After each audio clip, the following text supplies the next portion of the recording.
So in 1989, we blanket filed, and we knew that all the water rights that we filed on would never be executed. But Nevada law is peculiar.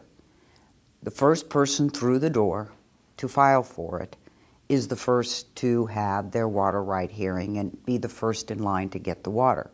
And we knew if we started talking about it, very entrepreneurial and creative sorts would go out and start making those filings, and then we'd end up, we being the population of Southern Nevada, would end up having to buy those water rights from someone else. Well, nobody ever expected us to do that.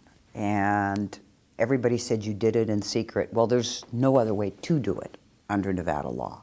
Had we said one word, the speculators would have been out in droves. So it was an ugly process, and it's not gotten any prettier in the interim. But all of a sudden, Southern Nevada had hope. Well, that started a whole discussion then. The Water District did this. Now remember, there is no Southern Nevada Water Authority in 1989.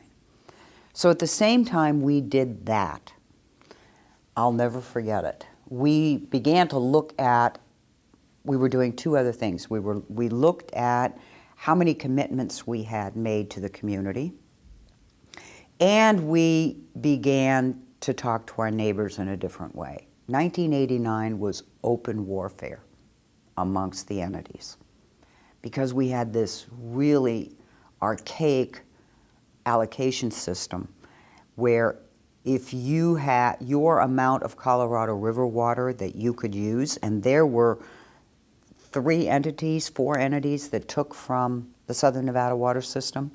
The Las Vegas Valley Water District was the 800-pound gorilla. It was 80% of the service territory at the time. The city of Henderson, the city of North Las Vegas, and Boulder City. So we were all racing to use as much of that 300,000 as we possibly could.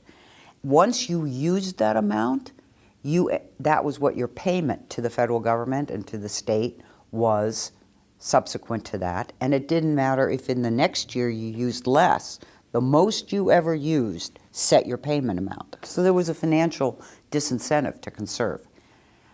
But the ugliness, the political ugliness, the verbal ugliness that was alive here in Southern Nevada back in those days was pretty horrendous.